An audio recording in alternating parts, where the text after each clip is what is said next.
welcome to our review on more nuclear power.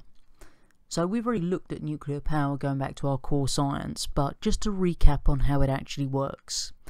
Basically what we've got inside the nuclear reactor is a way of generating a large amount of heat, and that heat is going to turn cold water into the steam. As soon as we've generated steam, then that goes off to turn a turbine, the turbines turn the generators, and the generators generate the electricity. Now, no matter what power station we're talking about, it's good to bear in mind that the last three steps are always the same. The only difference is how we actually generate the heat to change water into steam. Otherwise, the steam drives the turbines turn the generators, and the generators generate the electricity. The name of the process that's going on inside our nuclear reactor then is nuclear fission, which is the splitting of atoms. Now do go careful with learning the actual proper spelling of fission there, because it's very easy to confuse with another process we're going to look at in a couple of lessons time.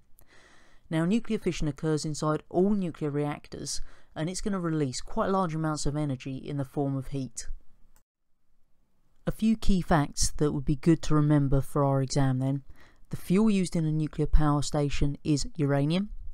The nuclear reactors will generate radioactive waste, and if you think back to your core science, this comes in one of two types. We get the high level radioactive waste. To deal with that, we've got to encase it in glass and bury it deep underground, well away from any water sources.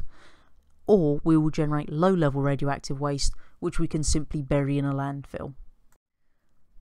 We use nuclear reactors not only to generate electricity in power plants, but also in submarines and aircraft carriers.